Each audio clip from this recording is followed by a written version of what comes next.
तो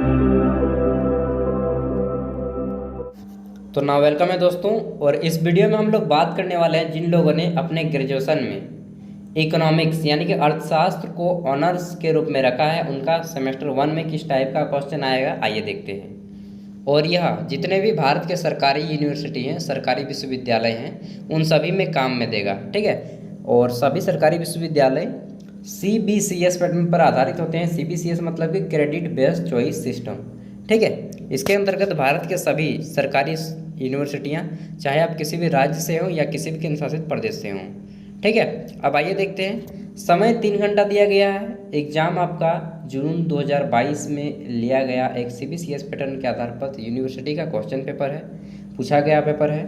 full marks 80 हैं और इसे क्वालिफाई करने के लिए आपको चाहिए 32 नंबर यानी कि 32 मार्क्स, ठीक है। और अगर किसी यूनिवर्सिटी में 100 मार्क्स का एग्ज़ाम होता है तो उसमें क्वालिफाइंग मार्क्स होता है 40 नंबर यानी कि 40 नंबर, ठीक है। अब आइए देखते हैं कि क्वेश्चन किस टाइप के पूछे गए हैं।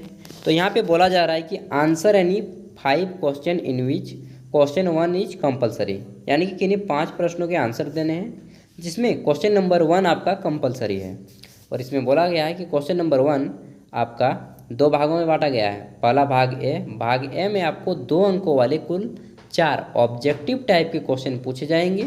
उसके बाद क्वेश्चन नंबर 1 का भाग बी में आपको 4 अंकों वाले 2 प्रश्नों के आंसर लिखने होंगे। तो सबसे पहले देखते हैं 1 का ए। इसमें ऑब्जेक्टिव टाइप के क्वेश्चन हैं। क्वेश्चन हिंदी और इंग्लिश दोनों भाषाओं में है। तो चलिए हिंदी और इंग्लिश दोनों को पढ़ते हैं। सबसे पहले, व्यष्टि अर्थशास्त्र एवं समष्टि अर्थशास्त्र एक दूसरे के पूरक हैं। Microeconomics and macroeconomics is complementary to each other. True यानी कि सत्य है। ऑप्शन 2 है असत्य है यानी कि फॉल्स है। ऑप्शन 3 आंशिक सत्य है। और ऑप्शन डी है इनमें से कोई नहीं यानी कि none of this. Question number B है आपका, अर्थशास्त्र का केंद्रीय समस्या निम्नलिखित में से कौन सा है। What is the central problem of economics. Option 1 है क्या उत्पादन किया जाए, व्हाट टू प्रोड्यूस। ऑप्शन 2 है कैसे उत्पादन किया जाए, हाउ टू प्रोड्यूस। ऑप्शन 3 है किसके लिए उत्पादन किया जाए, to whom to produce. And option 4 है ऑल ऑफ दिज। तो इसका आंसर भी हो जाएगा ऑल ऑफ दिज, ठीक है। सी नंबर क्वेश्चन है, आय प्रभाव संबंधित है। Income effect is related to. Income effect किससे रिलेटेड है दोस्तों। ऑप्शन 1 है कीमत में परिवर्तन से यानी कि चेंज इन प्राइस। ऑप्शन 2 है आय में परिवर्तन से यानी कि चेंज इन इनकम। ऑप्शन 3 है वस्तु में परिवर्तन से यानी कि change in goods. Option D है इनमें से सभी। देखिए आंसर इसका आप लोग को या तो अपने टेक्स्ट बुक से निकालना होगा, ठीक है, टेक्स्ट बुक से निकालिए या फिर गूगल से निकालिए। आंसर मुझे नहीं मालूम है क्योंकि मैंने केवल आपको क्वेश्चन बताने का काम किया है, ठीक है। एंड जितने भी आंसर लिखने हैं वो सभी तो आपको मेहनत करना पड़ेगा। बिना मेहनत के फल कैसे मिलेगा। डी नंबर है related goods are considered under, यानी कि संबंधित वस्तुओं का विचार किया जाता है। ऑप्शन 1 मांग की कीमत लोच यानी कि price elasticity of demand. Option 2 है मांग की आय लोच यानी कि income elasticity of demand. Option 3 है मांग की तिरछी लोच यानी कि क्रॉस इलास्टिसिटी ऑफ डिमांड। और चौथा ऑप्शन है इनमें से कोई नहीं यानी कि नॉन ऑफ दीज, ठीक है। अब आता है प्रश्न संख्या 1 का बी। इसमें आपको 4 अंकों वाले 2 प्रश्नों के आंसर देने होंगे और इसका रिटर्न में आंसर देना होगा। 4 अंकों वाले प्रश्नों का आंसर आप एक खड़ा पन्ना का दोनों साइड या फिर एक खड़ा पन्ना का एक साइड में भी दे सकते हैं। छोटा सा नोट लिखना है। पहला ऑप्शन है आपका, मतलब दोनों के ही ऊपर लिखना है। पहला ऑप्शन है आपका गणनावाचक एवं क्रमवाचक उपयोगिता यानी कि cardinal utility versus ordinal utility. Option 2 है आपका मांग में विवर्तन एवं मांग में वृद्धि और कमी। Shift in demand and increases and decreases in demand. Question number 2 है व्यष्टि अर्थशास्त्र से आप क्या समझते हैं, इसके विभिन्न शाखाओं की व्याख्या करें। What is micro economics, discuss the various branch of micro economics, ठीक है। और ये आप 16 नंबर के हैं। जितने भी 16 नंबर वाले क्वेश्चन हैं उसमें से आपको 4 बनाने होंगे। 16 चौका 64 नंबर। और आप 4 उन्हीं प्रश्नों को बनाएं जिसमें आप अच्छे खासे लिख सकें, यानी कि 16 अंकों वाले प्रश्नों का आंसर आपको 3 खड़ा पन्ना में देना है।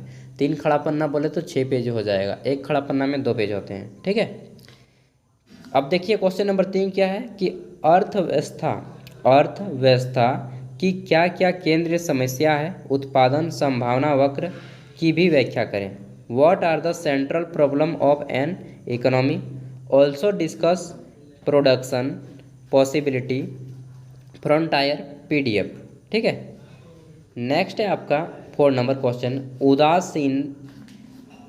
उदासीनता वक्र की अवधारणा से आप क्या समझते हैं, इसकी प्रमुख विशेषताओं की व्याख्या करें।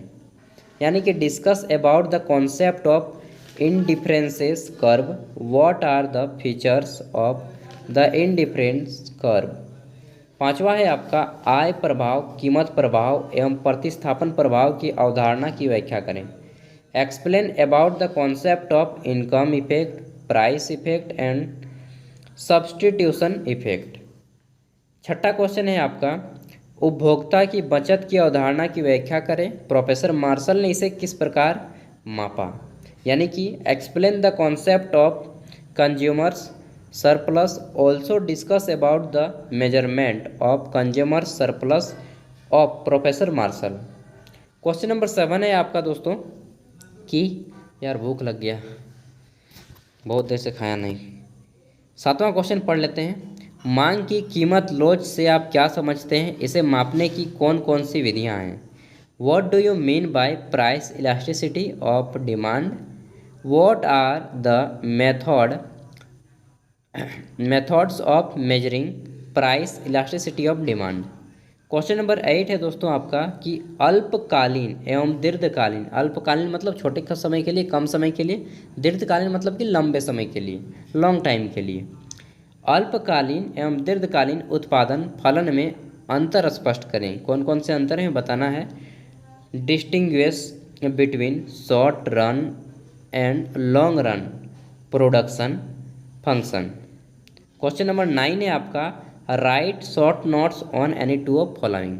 अगर आप क्वेश्चन नंबर 9 को बनाएंगे तो 16 अंकों वाले फिर 3 प्रश्नों के आंसर देने होंगे, उसके बाद क्वेश्चन 9 को बनाइएगा, ठीक है। क्योंकि अगर आप 16 अंकों वाले 4 प्रश्नों के आंसर दे देते हैं तो क्वेश्चन नंबर 9 बनाने की जरूरत नहीं पड़ेगी, और 9 को बनाएंगे तो फिर आपको 16 अंकों वाले लंबे क्वेश्चन का 3 को आंसर देना होगा, ठीक है। तो पहला है आपका आय उपभोग वक्र, यानी कि इन सभी पे छोटा छोटा नोट लिखना है। 8 अंकों वाले 2 प्रश्न रहेंगे। इनकम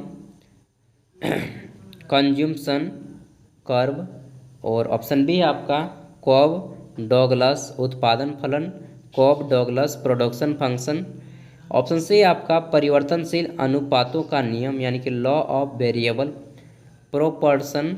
एंड ऑप्शन डी आपका एंजल वक्र, एंजल कर्व।